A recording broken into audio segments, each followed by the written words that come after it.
నీట్లో మంచి ర్యాంక్ రాని విద్యార్థులకు బెస్ట్ ఆప్షన్ సిఎస్ఈఎంఏ కోర్సులు అడ్మిషన్స్ జరుగుతున్నవి.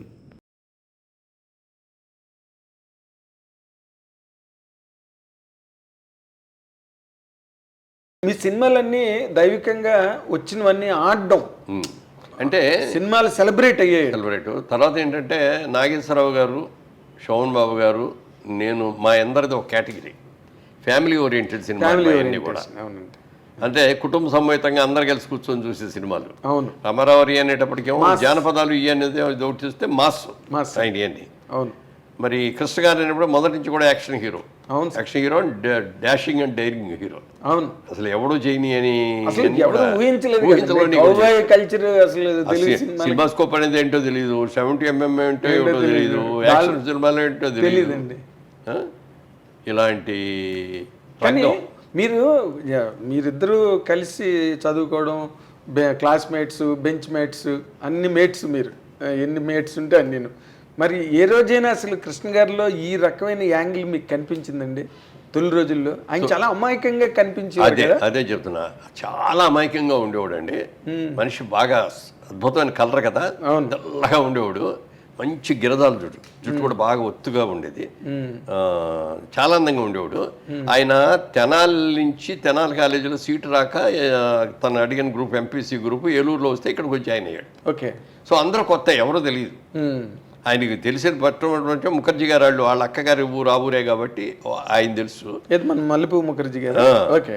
ఆయన నా దగ్గరికి తీసుకొచ్చి ఇట్లా మా అగ్గారు ఊరు, మీ సెక్షనే బి సెక్షను, మీ ఇద్దరు కలుసుకుంటుండే అని చెప్పి నాకు చెప్పారు.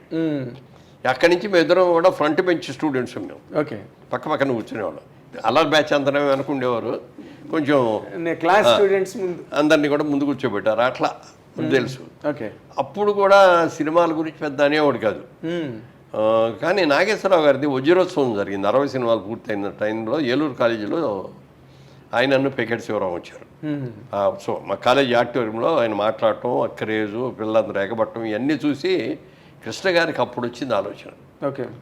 మనం ఎందుకు అన్నారా, మనం ఇంత అందంగా ఉన్నాం కదా, మనం ఎందుకు ట్రై చేయకూడదు అంటే ఆయన, మనం అంటే ఆయన రాయల్ ఇలాగా చెయ్యి, బాగుంటుంది, నువ్వు చాలా అందంగా కూడా ఉంటావు కదా, బాగుంటుంది అన్న తర్వాత ఒకసారి ఈయన వచ్చాడు, మన తిలక్ గారు, డైరెక్టర్ తిలక్ గారు అని, కేబీ తిలక్ గారు. ఆయన వచ్చాడు. ఆయన వచ్చి చూసేసి పిలిచాడు, ఏంటి సినిమాలో ఇంట్రెస్ట్ ఉందా అన్నాడు. ఉందండి అన్నాడు.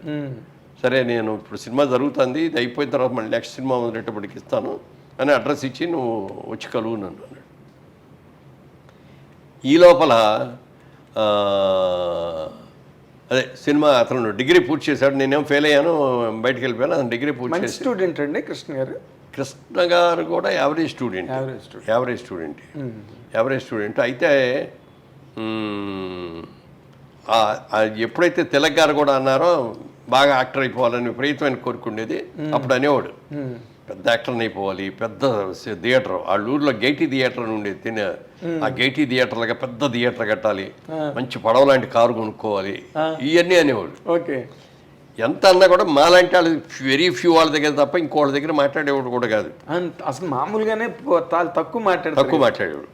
అప్పుడు కాలేజీలో నిక్నేములు పెడతారు కదా జనరల్గా, అతనికి దేవుడు అని పెట్టారు. ఎందుకు అంటే ఎప్పుడు చూసినా దేవుళ్ళలాగా వచ్చి కూర్చుంటాడు, మాట్లాడు, పలకడు, విగ్రహంలాగా ఉంటాడు, మంచి బాగుంటాడు, ఇది అని దేవుడు అని పెట్టాం పేరు అందరం కలిసి. నిజంగా ఆ దేవుడు అని ఎందుకు పెట్టారో, ఎవరు పెట్టారో వేళ విశేషంగానండి. నిజంగా సినిమా ఇండస్ట్రీలో దేవుడే. నిర్మాత శ్రేయస్సు కోరుకున్నటువంటి అద్భుతమైనటువంటి నటుడు కృష్ణ గారు. ఎవరన్నా తనతో సినిమా ఫ్లాప్ అయిపోతే, అతను వచ్చి కనపడకపోతే బంగారం కాదు హనుమంతరావు గారిని పిలిచి, ఏంటాడు అసలు కనపడలేదు అంటే, ఫ్లాప్ అయింది కదా అందుకని రావట్లేదు అన్నాడు. పిలుచుకురా అని చెప్పి మనిషిని ఇచ్చి పంపించి అనిపించి, ఏమయ్యా కనపడమంటే, సినిమా తీసి మళ్ళీ అంటే, ఏం తీయనండి, ఉన్న డబ్బులన్నీ పోయినాయి, నేను ఏం పెట్టి తీను, కొబ్బరికాయ కొట్టడానికి కూడా డబ్బులు లేవు దగ్గర, నీకెందుకు నువ్వు వాడవయ్యా సినిమా అని చెప్పి సినిమా మొదలుపెట్టించి మొత్తం డబ్బులు ఫైనాన్స్ చేయించి, డైరెక్టర్ ఆయనే ఫిక్స్ చేసి, సబ్జెక్ట్ ఆయనే సెలెక్ట్ చేసి సినిమా చేయించాడు. డిస్ట్రిబ్యూటర్తో ఆయనే మాట్లాడి, అవసరమైతే హాస్టల్లో సినిమా రిలీజ్ ముందు డబ్బులు పే చేసేయాలి కదా అందరికీ, అక్కడ అవసరం వచ్చే సంతకం పెట్టేవాడు ఆయన. ఫైనాన్సర్స్కి సంతకం పెట్టి సినిమా రిలీజ్ చేయించి వచ్చిన లాభం మళ్ళీ అతనికి ఇచ్చాం. ఎవడు చేస్తాడండి? అప్పుడు చేయడు సార్. తర్వాత ఏ రోజున కూడా ఏ నిర్మాత దగ్గర కూడా డబ్బులు ఇస్తే కానీ నేను షూటింగ్ రానన్న మాట ఆయన లైఫ్ కెరియర్ మొత్తంలో ఇప్పుడు అన్నా. అవును సార్, అవును. ఇచ్చేది పుచ్చుకున్నాడు అంతే. ముందు సినిమా పూర్తి చేయబోయా, సినిమా రిలీజ్ చేయి. అది అందుకే సార్ ఈ మాట మీకు నోటీస్లోకి వచ్చింది లేదు. శోభన్ బాబుకి రూపాయి ఎగ్గొట్టినోడు లేడు, కృష్ణ గారికి రూపాయి సరిగ్గా ఇచ్చినోడు లేడు అని ఒక సామెత. శోభన్ బాబు గారు చాలా నిక్కచ్చిగా ఉండేవారంటండి.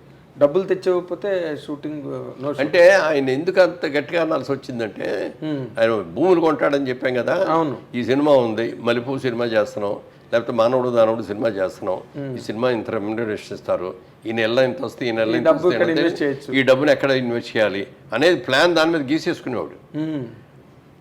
వచ్చి నోట్బుక్ ఉండేది ఇట్లా, షార్ట్ లేనప్పుడు అక్కడ తీసుకొని చూసుకుంటుంది ఏదో రాసుకుంటూ ఉండేవాడు. అంతేగాని క్యారెక్టర్ వాటి గురించి కాదు. అట్లా అని కాదు, క్యారెక్టరే అదేలేండి. ఇది. అందుకని ఏంటంటే ఆ డబ్బు ఆ టైంకి అతను ఇవ్వకపోతే చాలా ఇబ్బంది అయిపోయేవాడు అనమాట. ఇన్స్టాల్మెంట్ కట్టాలి కదా. మరి వీళ్ళ సాధక బాధకాలు కూడా అవసరమే కదా సార్. అట్లా డిఫరెంట్గా పాటించుకుంటే ఎక్కడ ఉన్నాడు కానీ. అదేలేండి, అదే అంటే మనం కృష్ణ గారితో కంపారిజన్లో, కృష్ణ గారితో కంపేర్ చేసుకుంటే కృష్ణ గారి తర్వాత ఎవరైనా కృష్ణ గారు ఎవరైనా సరే మేమందరం కూడా అయింది. కాకపోతే నేను కూడా అది నేనంటే బిజినెస్లోంచి వచ్చాను కాబట్టి ఫైనాన్స్లో ఎంత కష్టపడతారు, మరి ఎంత డబ్బు తీసుకొచ్చి పెడుతున్నాడు నిర్మాత. అవును, అవును సార్. ఫస్ట్ ఖర్చు పెట్టేదంతా ఆయన, ఆఖరణ చిల్లర ఎత్తుకునేది ఎవరంటే ప్రొడ్యూసర్. అవునండి. అది వస్తే ఇంకో సినిమా తీస్తాడు, లేకపోతే నిర్మాతల హీరోవా మీరు దర్శకుల హీరోవా అంటే నిర్మాతల హీరో. నేను నిర్మాతల హీరో.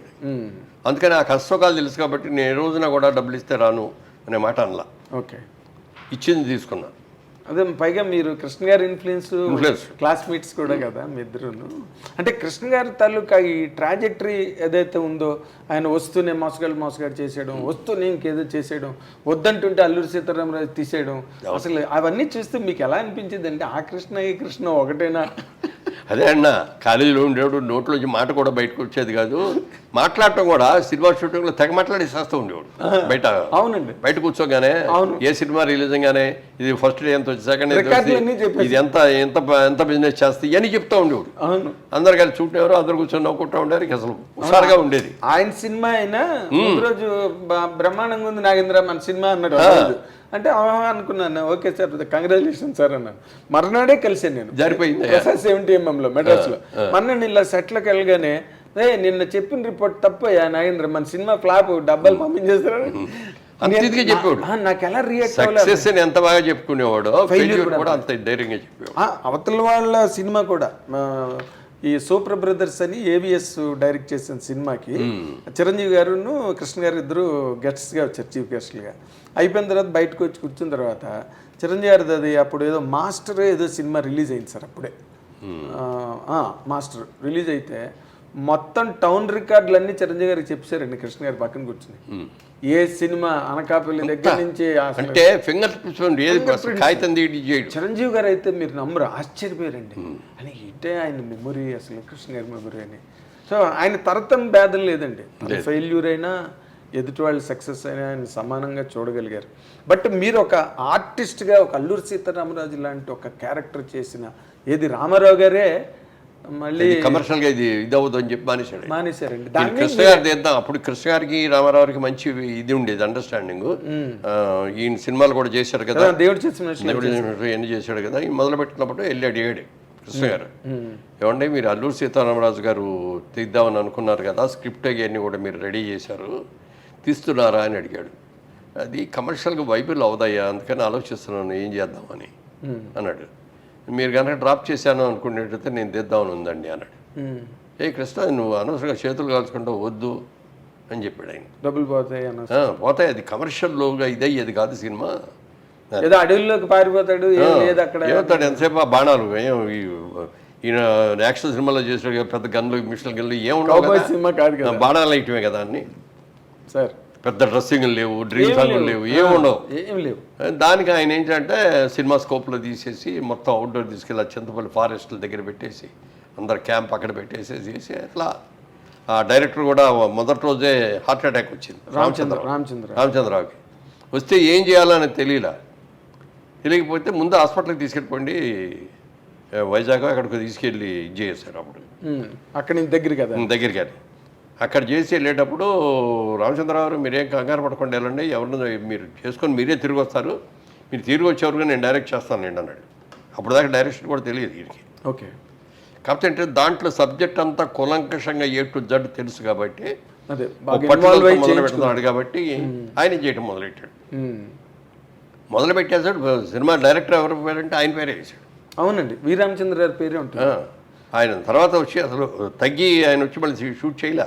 అవును, పోయారు. మొత్తం అంతా ఈయనే చేశాడు, ఆయన చనిపోయాడు. అవును, డైరెక్టర్ అతని పేరే చేశాడు. అలాంటి మారల్ వాల్యూస్ అసలు కృష్ణ గారు. తర్వాత డబ్బులు కూడా ఫ్యామిలీకి పంపించాడు.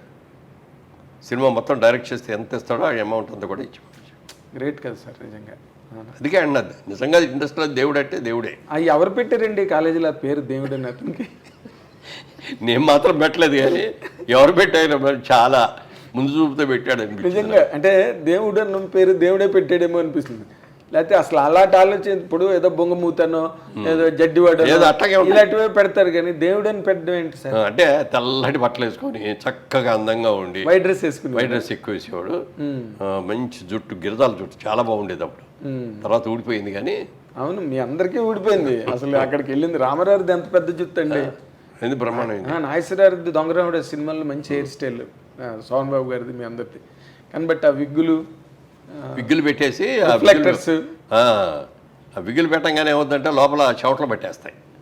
ఆ చెవట్లు పట్టేసి దానికి అట్లాగే ఉండేటప్పుడు ఊడిపోతాం.